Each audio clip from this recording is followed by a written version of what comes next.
Esto es Análisis Viva.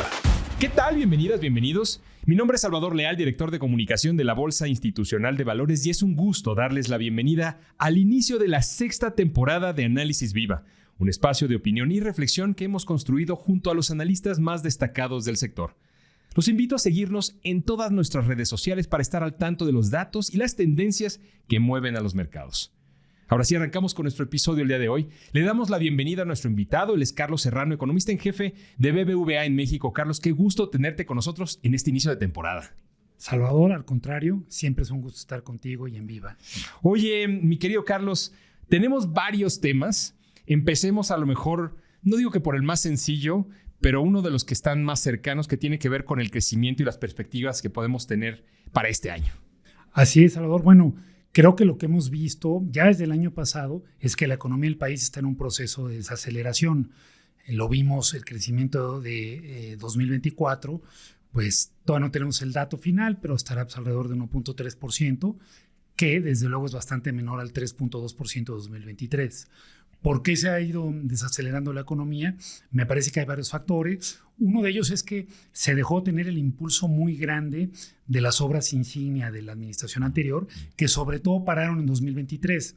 Entonces, ya no se tuvo ese efecto comparativo en el 2024. Otro es que las manufacturas estaban relativamente débiles. Creo que por dos razones. Una es que en Estados Unidos el sector de manufacturas también estaba en contracción, pero otra es que teníamos hasta junio del año pasado un tipo de cambio muy fuerte que hacía que las exportaciones pues, no fueran tan atractivas. Para este año que esperamos, Salvador, yo te diría, nosotros tenemos un pronóstico de crecimiento de 1% del PIB. ¿Por qué?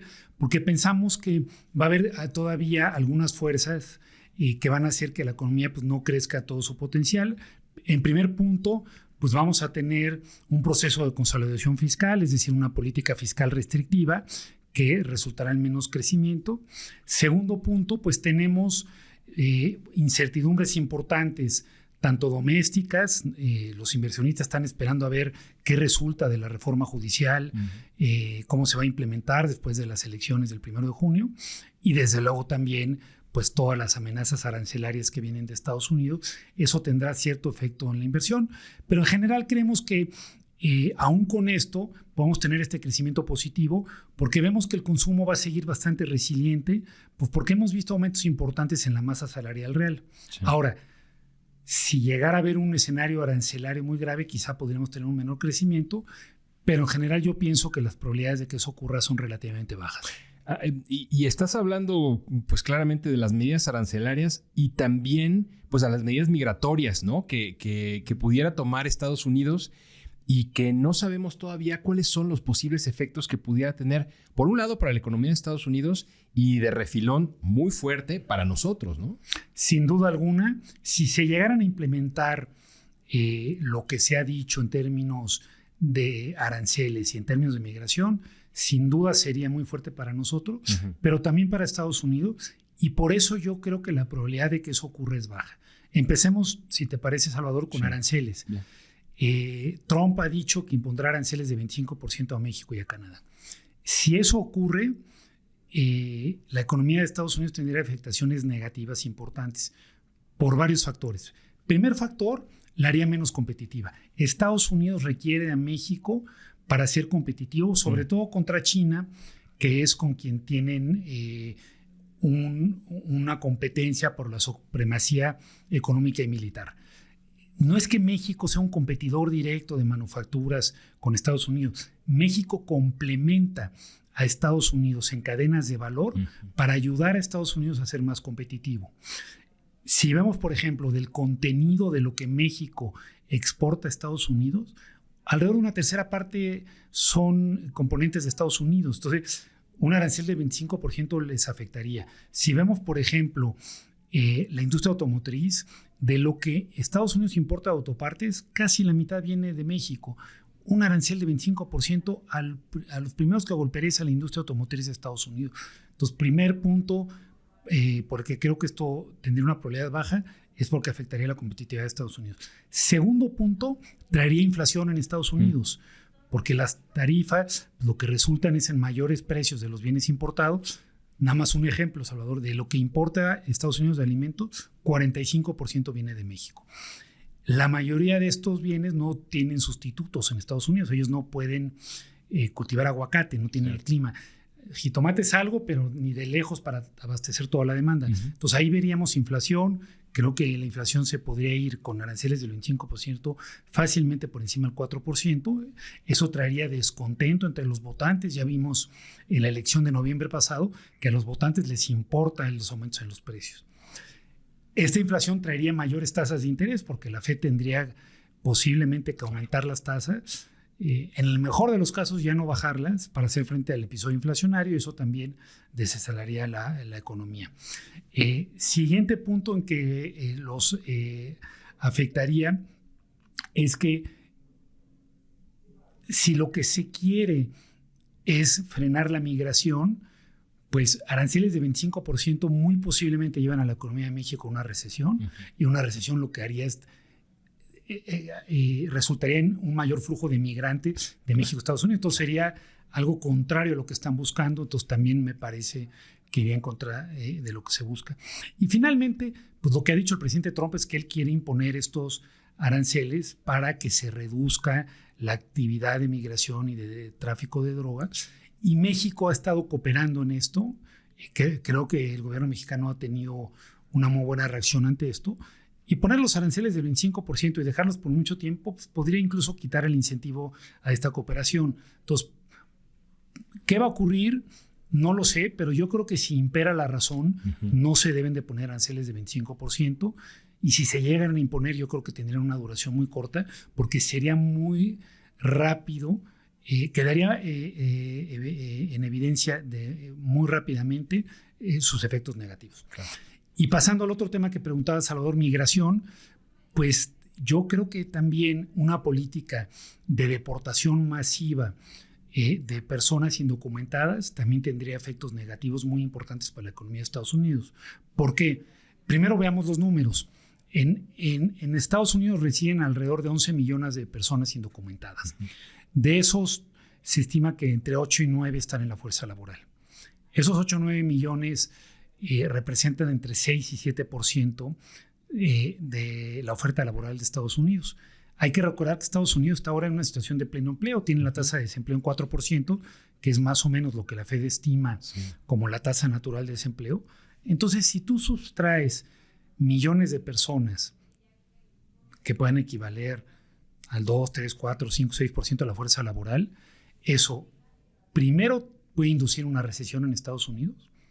Segundo, traería episodios de inflación muy significativos, porque veríamos una presión sobre los salarios.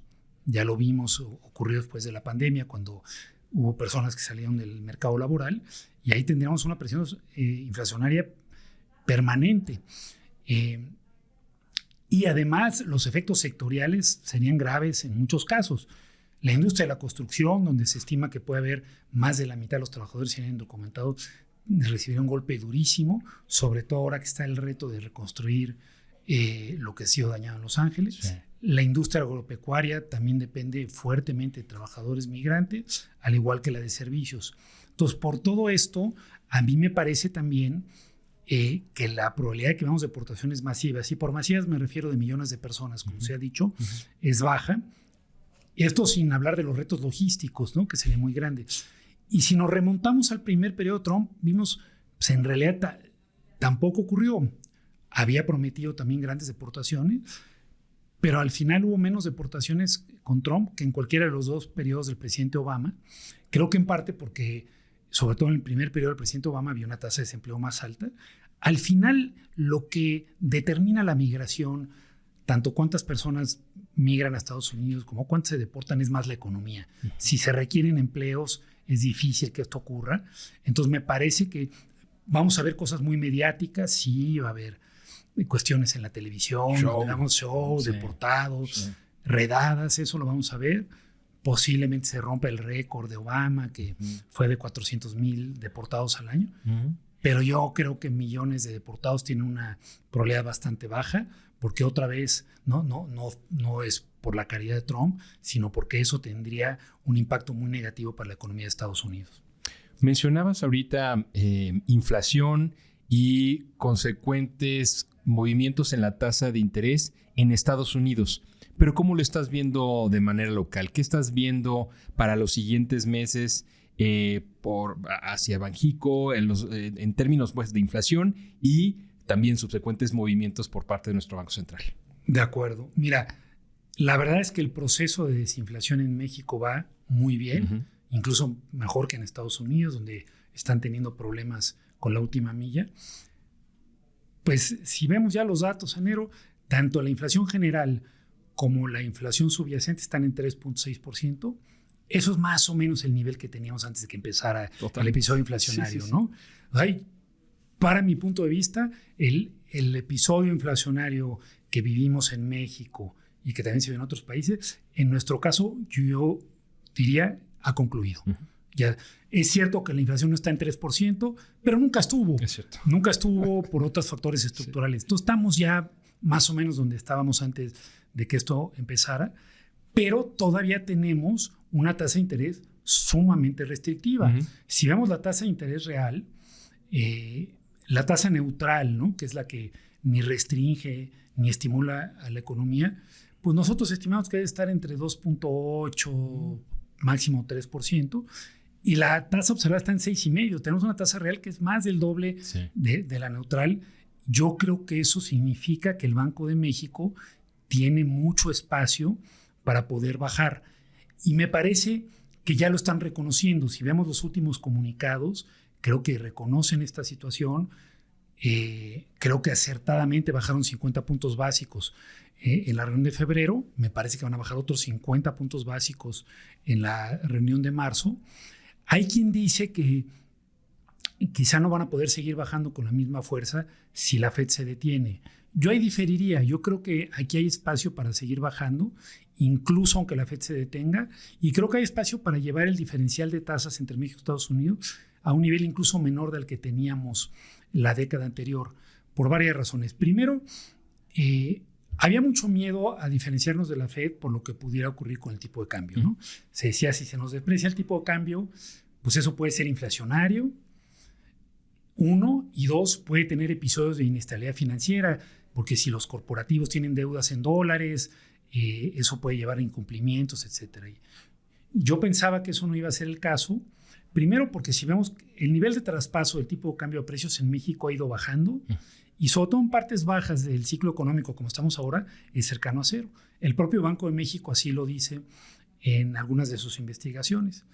Pero aún así había miedo. Pero la realidad es que esto ya lo probamos. El tipo de cambio se depreció 20%, Salvador, de junio hasta ahora, y a la inflación no le pasó absolutamente nada, siguió bajando. Y lo mismo en términos de estabilidad financiera. En México tuvimos un problema muy serio, recordarás, en la crisis financiera global 2008-2009, cuando el tipo de cambio se depreció, vimos a muchos corporativos que tenían exposiciones cambiarias importantes, ¿no? A través de derivados. Muchos de ellos entraron en procesos de insolvencia. Y a partir de eso creo que en México hubo un proceso de aprendizaje. Las empresas aprendieron a no especular con instrumentos cambiarios, la regulación cambió y hay mejor revelación. Y la realidad es que no hay descalces cambiarios significativos en el sector corporativo mexicano. Ustedes lo pueden ver en las empresas que trabajan con ustedes en Viva. Y otra vez, eso era una teoría, pero ya la probamos. El tipo de cambio se nos despreció más de 20% y no le pasó nada a ningún corporativo. Ustedes lo pueden ver en los que aquí cotizan. No hubo. Entonces, por ese lado, creo que ya el Banco de México ha visto que los posibles impactos en precios y en estabilidad financiera pues son limitados a la depreciación cambiaria por fortalezas que tiene el país. Y después también se podría pensar, bueno, aunque no tengas este miedo cambiario, pues tampoco quieres disminuir mucho el diferencial con Estados Unidos porque podría haber una salida de flujos y se necesitan a los flujos para financiar el déficit fiscal. Y la realidad, Salvador, es que yo creo que hoy México también puede tener un diferencial más bajo porque hoy México depende menos de los flujos. ¿Por qué? Porque tenemos un mercado de capitales muy profundo. Tan solo pues, los activos administrados por las Afores equivalen como a 20 puntos del PIB y por la reforma que se hizo en 2020, que va a llevar la tasa de contribución de 6,5 a 15, en 20 años van a ser más de la mitad del PIB.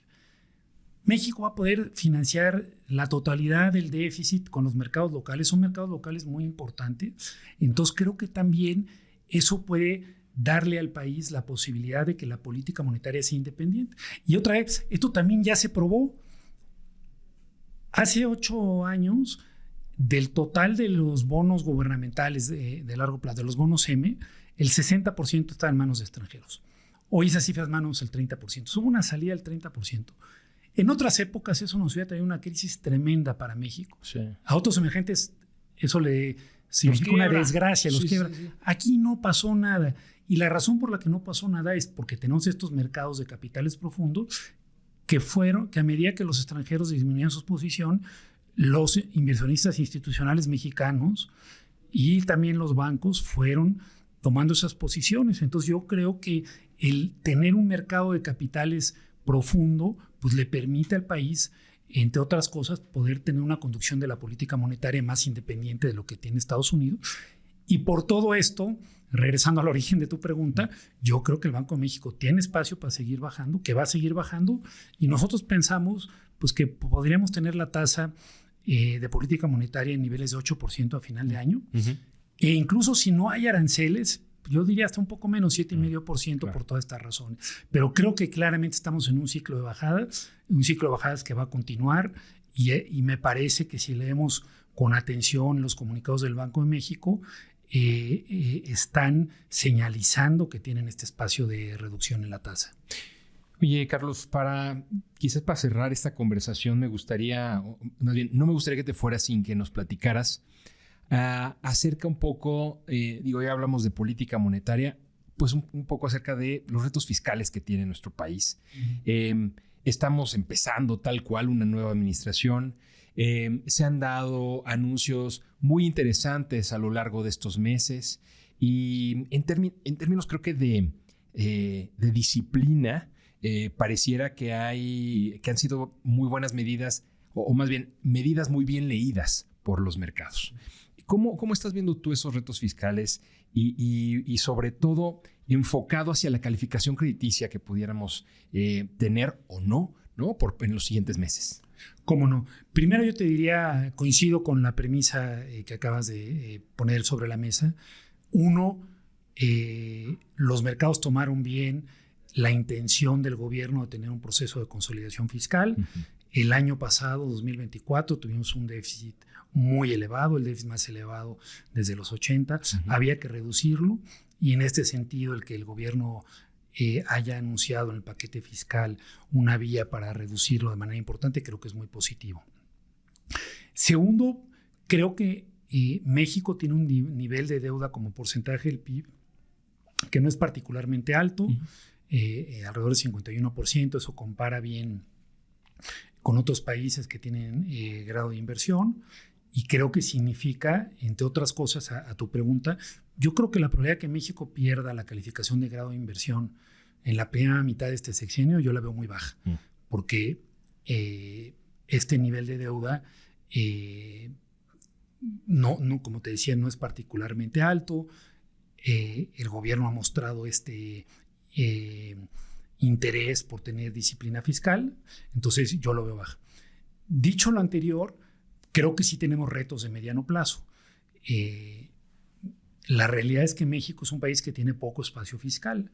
Si vemos, por ejemplo, del porcentaje de todos los ingresos que tiene el gobierno y quitamos los conceptos que son ineludibles, donde el gobierno no tiene para dónde hacerse, que son el pagar la deuda, el servicio a la deuda, pago de pensiones y transferencia a estados y municipios, lo que resta para ejercer todo el resto de la política fiscal, donde el gobierno tiene discrecionalidad, donde se puede decidir si se paga educación, seguridad, salud, etcétera, es nada más el 32% de los ingresos. Entonces, hay poco margen de maniobra. Ese 32% de los ingresos, solamente 7 puntos del PIB. Uh-huh. Eso es muy bajo, no comparado a un país avanzado, eso es muy bajo para estándares de Latinoamérica. Uh-huh.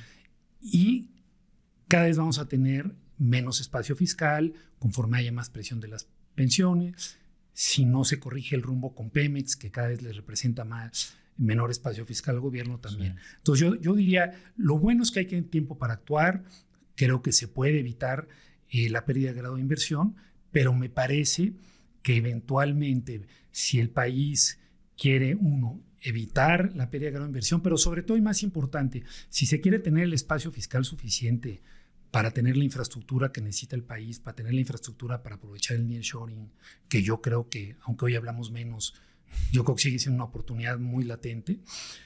Si se quiere tener educación y salud de calidad, necesitamos tener más espacio fiscal, recaudar más. Y en ese sentido, yo creo que México tiene la oportunidad de recaudar más, no aumentando las tasas. Yo creo que el problema de la baja recaudación en México no se explica por las tasas no es que sean particularmente bajas. Pues creo que realmente el gran problema en México es la enorme informalidad que tenemos. Mientras 2/3 partes de las empresas sean informales, pues no vamos a poder tener una buena recaudación. Entonces, yo esperaría que el gobierno se planteara una ruta para aumentar la recaudación, disminuyendo la informalidad. Y creo que un primer buen paso, y creo que hay buenas noticias en esto, es que el gobierno se quiere tomar en serio el proceso de digitalización. Y creo que el hecho de que esté entre los objetivos primordiales de la presidenta es una muy buena noticia. Si logramos digitalizar más los pagos en México, utilizar menos efectivo, no solamente tendremos menor informalidad y más recaudación, creo que tendremos menos crimen, menos corrupción y mayor productividad. Entonces, creo que eso es muy buena noticia. Entonces, yo en resumen diría, si el país va por esta ruta, aumenta la recaudación digitalizando, formalizando, pues creo que eventualmente podemos no solamente evitar la pérdida del grado de inversión, sino aumentar la recaudación de tal suerte que podamos empezar a pensar en tener infraestructura de calidad que el país necesita, pues, para crecer más, ¿no? Que así sea, mi querido Carlos. Quiero agradecerte mucho por compartir tu análisis y tu perspectiva con nosotros, que abre, la verdad, de muy buena manera esta primera temporada del podcast. Al contrario, Salvador, el agradecido soy yo y es para mí realmente un honor, pues, ser el que abra esta temporada. Se los agradezco mucho. Muchas gracias a ti. Él fue Carlos Serrano, economista en jefe de BBVA en México. Si les gustó este episodio, los invitamos a dar un like, dejar una reseña o compartirlo con sus contactos. Su apoyo nos ayuda a seguir creciendo y acercarles el mejor análisis económico y financiero. La producción de este podcast estuvo a cargo de Rogelio Unzueta, con el apoyo de nuestros ingenieros en audio y video, Héctor García y Omar Vieira. Yo soy Salvador Leal y esto fue Análisis Viva. Nos escuchamos a la próxima. La Bolsa Institucional de Valores presentó Análisis Viva. Suscríbete a nuestro podcast y síguenos en todas nuestras redes sociales.